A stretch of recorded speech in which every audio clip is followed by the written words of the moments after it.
ಓಂ ಯೋಗಾಯ ನಮಃ, ಓಂ ನಿಯಮಾಯ ನಮಃ, ಓಂ ಯಮಾಯ ನಮಃ. ಆತ್ಮೀಯರೇ, ಈ ವಿಶ್ವ ಯೋಗ ದಿನ ನಿಮಿತ್ತ ನಾವೆಲ್ಲ ಈಗೇನು ಒಂದು ಕೌಟುಂಬಿಕ ಸತ್ಸಂಗ ನಿಮಿತ್ತದಿಂದ ಇಲ್ಲಿ ಎಲ್ಲರೂ ಕೂಡ ಸೇರಿದ್ದೇವೆ. ನಾವು ಈ ಸಂದರ್ಭದಲ್ಲಿ ಯೋಗದ ಎರಡು ಅಂಗಗಳಾದಂತಹ ಯಮ ಮತ್ತು ನಿಯಮಗಳ ಕುರಿತಾಗಿ ಒಂದು ಅವಲೋಕನವನ್ನು ಮಾಡೋಣ. ಯೋಗದಲ್ಲಿ ಯಮ, ನಿಯಮ, ಆಸನ, ಪ್ರಾಣಾಯಾಮ, ಪ್ರತ್ಯಾಹಾರ, ಧಾರಣ, ಧ್ಯಾನ, ಸಮಾಧಿ ಅಂತ 8 ಅಂಗಗಳಿರೋದು ತಮಗೆಲ್ಲ ಗೊತ್ತಿದ್ದೇ ಇದೆ. ಅದರಲ್ಲಿ ಮೊದಲಿನ 2 ಅಂಗಗಳು ಯಮ ಮತ್ತು ನಿಯಮ. ನಾನು ಈ ಮಾತನ್ನ, ಈ ಒಂದು ಕಿರು ಭಾಷಣವನ್ನು ಪ್ರಾರಂಭಿಸುವುದಕ್ಕಿಂತ ಮುಂಚೆ ಯೋಗಾಯ ನಮಃ, ನಿಯಮಾಯ ನಮಃ, ಯಮಾಯ ನಮಃ ಅಂತ ಹೇಳಿದೆ. ತಮ್ಮ ಗಮನಕ್ಕದು ಬಂದಿರ್ತದೆ. ಇವು 3 ಕೂಡ ವಿಷ್ಣು ಸಹಸ್ರನಾಮದಲ್ಲಿ ಬಂದಿರುವಂತಹ ಶಬ್ದಗಳು. ಅದಕ್ಕಾಗಿ ಮೊದಲು ಯೋಗ ಅಂತ ಹೇಳಿದೆ. ಆ ಭಗವಂತನೇ ಯೋಗ ಶಬ್ದ ವಾಚ್ಯನಾಗಿದ್ದಾನೆ. ಜೀವ ಮತ್ತು ಭಕ್ತ ಇವರಿಬ್ಬರ ಭಗವಂತ ಮತ್ತು ಭಕ್ತ ಇವರ ನಡುವಿನ ಒಂದು ಸಂಬಂಧ ಏನಿದೆ ಅದೇ ಯೋಗ. ಜೀವ ಮುಕ್ತಿಯನ್ನು ಪಡೆಯಲಿಕ್ಕೆ ಏನು ಉಪಾಯವನ್ನು ಮಾಡಬೇಕು ಅದೇ ಯೋಗ. ಆ ಯೋಗವನ್ನು ನಮಗೆ ಕರುಣಿಸುವವನು ಭಗವಂತ. ಅದಕ್ಕೆ ಬೇಕಾದಂತಹ ನಿಯಮಗಳನ್ನು ಮತ್ತು ಯಮಗಳನ್ನು ಕರುಣಿಸುವಂಥವನು ಅವನೇ ಆಗಿದ್ದಾನೆ. ನಾನು ಆ ಮಾಡಿದಂತಹ ವ್ಯತ್ಯಾಸವನ್ನು ಕೂಡ ತಾವು ಗಮನಿಸಿರ್ತೀರಿ. ಮೂಲತಃ ಯೋಗದ, ಅಷ್ಟಾಂಗ ಯೋಗದ ಮೊದಲಿನ 2 ಅಂಗಗಳು ಅಂದ್ರೆ ಯಮ ಮೊದಲಿದೆ, ನಿಯಮ ಆಮೇಲಿದೆ.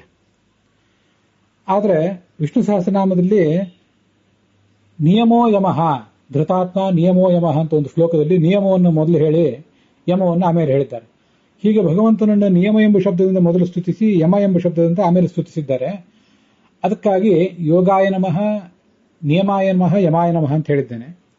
ಆದರೆ ಅದರ ಕುರಿತಾದ ಅವಲೋಕನವನ್ನು ಮಾಡುವಾಗ ಮೊದಲು ಯಮದ ಬಗ್ಗೆ ನೋಡೋಣ. ತಂತ್ರಸಾರ ಸಂಗ್ರಹದಲ್ಲಿ ಆಚಾರ್ಯ ಮಧ್ವರು ಕೊಡುವಂತಹ ಒಂದು ವಿವರಣೆ ಹೀಗಿದೆ. ಅದು 4ನೇ ಅಧ್ಯಾಯದ 137ನೇ ಶ್ಲೋಕ. ಅಹಿಂಸಾ ಸತ್ಯಮಸ್ತೇಯಂ ಬ್ರಹ್ಮಚರ್ಯ ಅಪರಿಗ್ರಹೋ ಯಮಾಹ ಶೌಚಂ ತಪಃ ತುಷ್ಟಿ ಸ್ವಾಧ್ಯಾಯೋ ಹರಿಪೂಜನಂ ನಿಯಮಾಹ ವೀರಪದ್ಮೇಚ ಸ್ವಸ್ತಿಕಾದ್ಯಾನಿಚ ಆಸನಂ ಅಂತ ಇಷ್ಟು ವರ್ಣನ ಅಲ್ಲಿ ಕೇಳಿ ಬರ್ತದೆ. ಅಹಿಂಸಾ ಇನ್ನೊಬ್ಬರಿಗೆ ದೈಹಿಕವಾಗಿ ಆದರೂ ಮಾನಸಿಕವಾಗಿಯೂ ನಮ್ಮ ದೇಹದಿಂದ, ನಮ್ಮ ಮನಸ್ಸಿನಿಂದ, ನಮ್ಮ ಮಾತಿನಿಂದ ಇನ್ನೊಬ್ಬರಿಗೆ ತೊಂದರೆ ಕೊಡದೇ ಇರುವುದು, ಇದು ಅಹಿಂಸಾ. ಕೇವಲ ಸಸ್ಯಾಹಾರವನ್ನು ಸ್ವೀಕಾರ ಮಾಡುವುದು ಮಾತ್ರ ಅಹಿಂಸೆ ಅಲ್ಲ. ಸಸ್ಯಾಹಾರವನ್ನು ಸ್ವೀಕಾರ ಮಾಡಿಯೂ ಕೂಡ ಮನುಷ್ಯ ಕ್ರೂರಿಯಾಗಿರುವ ಸಾಧ್ಯತೆ ಇದೆ. ಮಾಂಸಾಹಾರವನ್ನು ಸ್ವೀಕಾರ ಮಾಡಿಯೂ ಕೂಡ ಮನುಷ್ಯ ಅಹಿಂಸಾವಾದಿ, ಅಕ್ರೂರಿಯಾಗಿರುವುದು ಸಾಧ್ಯ ಇದೆ. ಅದಕ್ಕಾಗಿ ಯಾವುದೇ ಸ್ವಾರ್ಥವಿಲ್ಲದೆ, ಯಾವುದೇ ಸ್ವಾರ್ಥದಿಂದ ಇನ್ನೊಬ್ಬರಿಗೆ ತೊಂದರೆ ಕೊಡುವುದನ್ನು ಮನುಷ್ಯ ದೂರ ಮಾಡಬೇಕು. ಅದೇ ಅಹಿಂಸಾ. ಸತ್ಯ ಅಂದ್ರೆ ಯಾವತ್ತೂ ಕೂಡ ಸತ್ಯವಾದ ಮಾತನ್ನೇ ಆಡುವುದು. ಸಮಾಜದ, ದೇಶದ ಒಳಿತಿಗಾಗಿ ಏನನ್ನು ಹೇಳಬೇಕೋ ಅದನ್ನು ಹೇಳುವುದು ಸತ್ಯ. ಇದ್ದ ಸಂಗತಿಯನ್ನು ಹೇಳುವುದು ಸತ್ಯ ಅಲ್ಲ.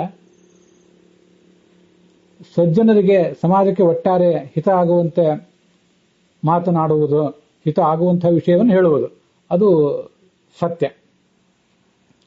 ಅಸ್ತೇಯ ಅಂದ್ರೆ ಕದಿಯದಿರುವುದು, ಇನ್ನೊಬ್ಬರನ್ನ ದೋಚುವುದು ಇತ್ಯಾದಿಗಳನ್ನು ಮಾಡದೇ ಇರುವುದಕ್ಕೆ ಅಸ್ತೇಯ ಅಂತ ಹೇಳ್ತಾರೆ. ಬ್ರಹ್ಮಚರ್ಯ ಅಂದ್ರೆ ಇದು ಗೃಹಸ್ಥರಿಗೂ, ಬ್ರಹ್ಮಚಾರಿಗಳಿಗೂ, ಸನ್ಯಾಸಿಗಳಿಗೂ ಎಲ್ರಿಗೂ ಸಂಬಂಧಪಡುವಂತಹ ಬ್ರಹ್ಮಚರ್ಯವೇ ಅದು. ಬ್ರಹ್ಮಚಾರಿಯಾಗಿರುವುದು ಅಂದ್ರೆ ಅವಿವಾಹಿತನಾಗಿರುವುದು ಅಂತಲೇ ಏನು ಅರ್ಥ ಅಲ್ಲ. ಬ್ರಹ್ಮಚಾರಿಯಾಗಿದ್ದಾಗ, ಇನ್ನೂ ಅಧ್ಯಯನ ಮಾಡ್ತಾ ಇದ್ದವಾಗ ಸ್ತ್ರೀ ಸಂಘದಿಂದ ದೂರ ಇರುವುದು, ಮತ್ತೆ ಗೃಹಸ್ಥನಾದ ಮೇಲೂ ಕೂಡ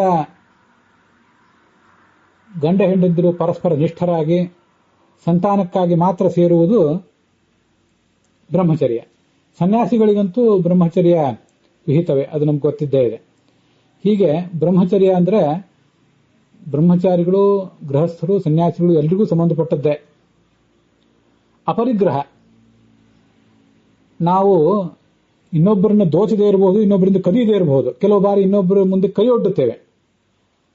ಕೈಯೊಡ್ಡಿ ಏನಾದರೂ ಕೊಡಿ ಅಂತ ಅವ್ರನ್ನ ಪ್ರಾರ್ಥಿಸ್ತೇವೆ, ದೈನ್ಯದಿಂದ ಪ್ರಾರ್ಥಿಸ್ತೇವೆ, ಕೆಲವು ಬಾರಿ ದಬಾಯಿಸಿ ಪ್ರಾರ್ಥಿಸ್ತೇವೆ, ಏನಾದರೂ ಮಾಡ್ತೇವೆ.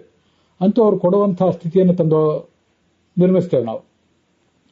ಹಾಗೆ ಇನ್ನೊಬ್ಬರಿಂದ ಯಾವುದೇ ಪರಿಗ್ರಹವನ್ನು ಮಾಡದೇ ಇರುವುದು, ಅವರಾಗಿಯೇ ಕೊಟ್ಟರೂ ತಗೊಳ್ಳದೇ ಇರುವುದು ಅತ್ಯಂತ ಶ್ರೇಷ್ಠ ಸದ್ಗತಿಯದು ಅಂತ ಶಾಸ್ತ್ರಗಳಲ್ಲಿ ವರ್ಣನೆ ಮಾಡ್ತಾರೆ. ಇನ್ನು ಯಾರೊಬ್ಬರು ಏನನ್ನು ಕೊಟ್ಟದನ್ನು ತಗೊಳ್ಳದೆ ಜಮೀನುಗಳಲ್ಲಿ ಬಿದ್ದ ಕಾಳು ಕಡಿಗಳನ್ನು ಆಯ್ದು ಜೀವನ ಮಾಡ್ತಿದ್ದಂಥ ಯೋಗಿಗಳು ನಮ್ಮಲ್ಲಿದ್ದರು. ಹೀಗೆ ಈ 5ಕ್ಕೆ ಅಹಿಂಸಾ, ಮತ್ತೆ ಸತ್ಯವನ್ನಾಡುವುದು, ಕದಿಯದಿರುವುದು, ಬ್ರಹ್ಮಚರ್ಯ, ಮತ್ತೆ ಇನ್ನೊಬ್ಬರಿಂದ ಬೇಡದಿರುವುದು, ಇವು 5ಕ್ಕೆ ಯಮಗಳು ಅಂತ ಹೇಳ್ತಾರೆ, ಯಮಾಹ. ಇನ್ನು ನಿಯಮಗಳು ಅಂದರೆ ಶೌಚ, ನಮ್ಮ ದೇಹ, ಮನಸ್ಸು, ಆತ್ಮ ಇತ್ಯಾದಿ ಎಲ್ಲವನ್ನು ಕೂಡ ನಿರ್ಮಲವಾಗಿಟ್ಕೊಳ್ಳೋದು. ದೇಹವೂ ಕೂಡ ಸ್ವಚ್ಛವಾಗಿದ್ದಾಗ ಮನಸ್ಸು ನಿರ್ಮಲವಾಗಿರ್ಲಿಕ್ಕೆ ಸಾಧ್ಯ. ಅದಕ್ಕಾಗಿ ದೇಹದ ಸ್ವಚ್ಛತೆ ಬೇಕು, ಮನಸ್ಸಿನ ಸ್ವಚ್ಛತೆ ಬೇಕು, ನಮ್ಮ ಪರಿಸರದ ಸ್ವಚ್ಛತೆ ಬೇಕು, ಮತ್ತೆ ಆತ್ಮದ್ದು ಕೂಡ ಸ್ವಚ್ಛತೆ ಬೇಕು. ಸ್ನಾನಾದಿಗಳಿಂದ ದೇಹ ಸ್ವಚ್ಛ ಆಗ್ತದೆ, ತತ್ವಜ್ಞಾನ ಇತ್ಯಾದಿಗಳಿಂದ ನಮ್ಮ ಮನಸ್ಸು ಮತ್ತೆ ಆತ್ಮ ಇತ್ಯಾದಿಗಳು ಶುದ್ಧ ಆಗ್ತವೆ. ಯೋಗೇನ ಚಿತ್ತಸ್ಯ ಪದೇನ ವಾಚಾಂ ಮಲಂ ಶರೀರಸ್ಯ ಚ ವೈದ್ಯಕೇನ ಯೋಪಾಕರೋತ್ತಂ ಪ್ರವರಂ ಮುನೀನಾಂ ಪತಂಜಲಿಂ ಪ್ರಾಂಜಲಿ ರಾನತೋಸ್ಮಿ ಅಂತ ಯೋಗ ಸೂತ್ರಗಳನ್ನು ಬರೆದಂತಹ ಪತಂಜಲಿ ಬಗ್ಗೆ ಒಂದು ಶ್ಲೋಕ ಕೇಳಿ ಬರ್ತದೆ. ಮನಸ್ಸಿನ ಮಲವನ್ನು ತೊಳ್ಕೊಳ್ಳುವುದು ಹೇಗೆ? ದೇಹದ ಮಲವನ್ನು ತೊಳ್ಕೊಳ್ಳಿಕ್ಕೆ ಸ್ನಾನದ ಚೂರ್ಣಗಳಿರ್ತವೆ, ನೀರಿರ್ತದೆ. ಮನಸ್ಸಿನ ಮಲವನ್ನು ತೊಳ್ಕೊಳ್ಳುವುದು ಯೋಗದ ಮೂಲಕ. ಮನಸ್ಸು ಮತ್ತೆ ಆತ್ಮದ ಮಲಗಳನ್ನು ಯೋಗದ ಮೂಲಕ ತೊಳ್ಕೊಳ್ಬೇಕು. ಮತ್ತೆ ಮಾತಿನ ಮಲಗಳು, ವ್ಯಾಕರಣ ಶಾಸ್ತ್ರವನ್ನು ಅಧ್ಯಯನ ಮಾಡುವುದರ ಮೂಲಕ ಮಾತಿನ ಮಲಗಳನ್ನು ಸ್ವಚ್ಛ ಮಾಡಿದ್ದಾನೆ ಅವನು. ಯೋಗ ಸೂತ್ರಗಳನ್ನು ರಚನೆ ಮಾಡಿದ್ದಾನೆ ಪತಂಜಲಿ, ವ್ಯಾಕರಣ ಭಾಷ್ಯವನ್ನು ರಚನೆ ಮಾಡಿದ್ದಾನೆ. ಮತ್ತೆ ವೈದ್ಯಕ ಶಾಸ್ತ್ರವನ್ನು ಕೂಡ ಅವನು ರಚನೆ ಮಾಡಿದ್ದಾನೆ ಪತಂಜಲಿ. ಚರಕನ ರೂಪದಿಂದ. ಹೀಗೆ ದೇಹ, ಮನಸ್ಸು, ಆತ್ಮ, ಪರಿಸರ ಇತ್ಯಾದಿಗಳ ಸ್ವಚ್ಛತೆಗೆ ಶೌಚ ಅಂತ ಹೇಳ್ತಾರೆ. ಮುಂದೆ ತಪಸ್ಸು ಅಂದ್ರೆ ದಿವ್ಯವಾದಂತಹ ಮಂತ್ರಗಳನ್ನ, ಶಾಸ್ತ್ರೋಕ್ತವಾದಂತಹ ಮಂತ್ರಗಳನ್ನ, ವಿಷ್ಣು ಸಹಸ್ರನಾಮಾದಿಗಳನ್ನ ಪಠಿಸುವುದು, ಧ್ಯಾನ ಮಾಡುವುದು, ಅದಕ್ಕೆ ತಪಸ್ಸು ಅಂತ ಹೇಳ್ತಾರೆ. ತುಷ್ಟಿ, ನಮ್ಮ ಹತ್ರ ಏನಿದೆಯೋ ಅದರಿಂದ ನಾವು ಸಂತುಷ್ಟರಾಗಿರುವುದು, ಯಾರಿಂದಲೂ ಏನನ್ನೂ ಬಯಸದೇ ಇರುವುದು, ಅದಕ್ಕೆ ತೃಪ್ತಿ ಅಂತ ಹೀಗೆ ಹೇಳ್ತಾರೆ. ಮುಂದೆ ಸ್ವಾಧ್ಯಾಯ ಹರಿಪೂಜನಂ, ಯಾವತ್ತು ಸಾಧಕನಾದವನು ಸ್ವಾಧ್ಯಾಯ ಮಾಡ್ತಾ ಇರಬೇಕು. ಸಮಾಜ ಸೇವೆ, ಲೋಕೋಪಕಾರ ಇತ್ಯಾದಿಗಳನ್ನು ಮಾಡುವುದಲ್ಲದೆ ತದ್ಧಿತಪಃ ಅಂತ ಹೇಳಿದಂತೆ ಸ್ವಾಧ್ಯಾಯ ಪ್ರವಚನೆ ಏವೇತಿ ನಾಕೋ ಮೌದ್ಗಲ್ಯ ತದ್ಧಿತಪಃ. ನಾವು ಮತ್ತೆ ಅಧ್ಯಯನ ಮಾಡ್ತಾ ಇರಬೇಕು, ಹೊಸ ಹೊಸ ಸಂಗತಿಗಳನ್ನು ಅರಿಯಬೇಕು, ಅರ್ಥದ್ದನ್ನು ಮತ್ತೊಬ್ಬರಿಗೆ ಹೇಳಬೇಕು. ಇದು ಶಾಸ್ತ್ರದ ಅಧ್ಯಯನ, ನಾವು ಮಾಡುವ ಅಧ್ಯಯನ ಮತ್ತು ಇನ್ನೊಬ್ಬರಿಗೆ ಮಾಡಿಸುವಂತಹ ಅಧ್ಯಯನ. ಇದೆಲ್ಲದಕ್ಕೂ ಕೂಡ ಶಾಸ್ತ್ರಾಧ್ಯಯನ ಅಂತ ಹೇಳ್ತಾರೆ. ಕೊನೆಯದಾಗಿ ಹರಿಪೂಜನ. ಹರಿ ಅಥವಾ ಹರ ಎಂಬ ಶಬ್ದಕ್ಕೆ ಒಂದೇ ಅರ್ಥ, ಪಾಪಗಳನ್ನು ಪರಿಹರಿಸುವಂತಹ ಭಗವಂತ ಅಂತ ಅರ್ಥ. ಅವನನ್ನ ಪೂಜಿಸಬೇಕು. ಹೇಗೆ ಪೂಜಿಸುವುದು? ಮನೆಗಳಲ್ಲಿ, ಮಠಗಳಲ್ಲಿ, ಮಂದಿರಗಳಲ್ಲಿ ಇರುವಂತಹ ವಿಗ್ರಹಗಳೇನಿರ್ತವೆ, ವಿಗ್ರಹಗಳಲ್ಲಿಯೂ ಭಗವಂತನ ಆರಾಧನೆ ನಡೀಬೇಕು. ಮತ್ತೆ ಭಗವಂತನ ಸನ್ನಿಧಾನ, ಹರೇಸ್ತು ಪ್ರತಿಮಾ ಪ್ರಾಜ್ಞಾ ಅಂತ ಹೇಳಿದಂತೆ ಜ್ಞಾನಿಗಳು, ಸಾಧು ಸಂತರು, ಭಗವಂತನ ಪ್ರತಿಮೆಗಳು, ಅವರ ಮೂಲಕ ಭಗವಂತನನ್ನು ಆರಾಧನೆ ಮಾಡಬೇಕು, ಅವರನ್ನು ಗೌರವಿಸಬೇಕು. ಅದಲ್ಲದೆ ಪ್ರತಿಮಾವದ್ಧರೇ ರೂಪಂ ತಿರಿಯಂಗ್ ನರಸುರಾದಯ ಅಂತ ಹೀಗೆ ಹೇಳಿದಂತೆ ಪ್ರಾಣಿ, ಪಕ್ಷಿಗಳು, ದೇವತೆಗಳು, ಮನುಷ್ಯರು, ಇವರು ಪ್ರತಿಯೊಬ್ಬರೂ ಕೂಡ ಭಗವಂತನ ಪ್ರತಿಮೆಗಳೇ. ಮನೆಯ ಮಠ ಮಂದಿರಗಳಲ್ಲಿ ಇರುವಂಥದ್ದು ಮಾತ್ರ ಭಗವಂತನ ಪ್ರತಿಮೆಗಳಲ್ಲ, ಕಲ್ಲಿನ, ಲೋಹದ, ಕಟ್ಟಿಗೆಯ ಪ್ರತಿಮೆಗಳು ಮಾತ್ರ ಪ್ರತಿಮೆಗಳಲ್ಲ. ಜಗತ್ತಿನಲ್ಲಿರುವಂಥದ್ದು ಪ್ರತಿಯೊಂದು ಪ್ರಾಣಿ, ಪ್ರತಿಯೊಂದು ಜೀವ, ಪ್ರತಿಯೊಂದು ಜಡವಸ್ತು ಇದೆಲ್ಲವೂ ಕೂಡ ಭಗವಂತನ ಸನ್ನಿಧಾನಕ್ಕೆ ಪಾತ್ರವಾದದ್ದು ಅನ್ನುವಂಥ ಎಚ್ಚರ ಇರಬೇಕು. ಅಲ್ಲಲ್ಲಿ ಭಗವಂತನನ್ನು ಕಾಣಬೇಕು. ಹಾಗೆ ಆಯಾ ಜಡವಸ್ತುಗಳನ್ನು ನಾವು ಉಪಭೋಗಿಸುವಾಗ ಅವುಗಳ ಜೊತೆಗೆ ವರ್ತಿಸಬೇಕು. ಮತ್ತೆ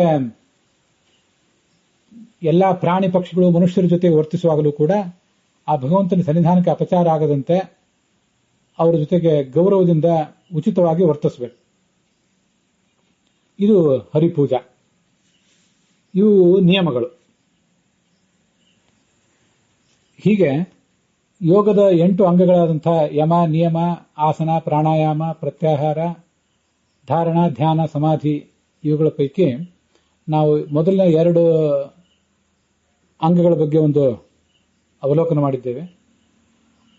ಆ ಯಮ ನಿಯಮಗಳನ್ನು ನಮ್ಮ ಜೀವಮಾನದಲ್ಲಿ ನಾವು ಅಳವಡಿಸಿಕೊಂಡು ಅದು ಒಟ್ಟಾರೆ ಕೌಟುಂಬಿಕ ಜೀವನದ, ಸಮಾಜ ಜೀವನದ, ರಾಷ್ಟ್ರ ಜೀವನದ, ಇಡೀ ಜಗತ್ತಿನ ವಸುಧೈವ ಕುಟುಂಬಕಂ ಅಂತ ಹೇಳಿದಂತೆ ಇಡೀ ಜಗತ್ತಿನ ಕ್ಷೇಮಕ್ಕಾಗಿ ನಾವು ಯಾವತ್ತು ಪ್ರವೃತ್ತಿ ಮಾಡಬೇಕು, ಪ್ರಯತ್ನ ಮಾಡಬೇಕು. ಅದನ್ನು ಭಗವಂತನ ಪೂಜಾ ಅಂತ ಭಾವಿಸಬೇಕು. ಅಂಥ ಒಂದು ದೀಕ್ಷೆಯನ್ನ, ಆ ಯೋಗದ ದೀಕ್ಷೆಯನ್ನ ಈ ಸಂದರ್ಭದಲ್ಲಿ ನಾವು ತೊಡೋಣ ಅಂತ ಹೇಳಿ ಈ 2 ಮಾತುಗಳನ್ನ ಮುಗಿಸ್ತಾ ಇದ್ದೇನೆ.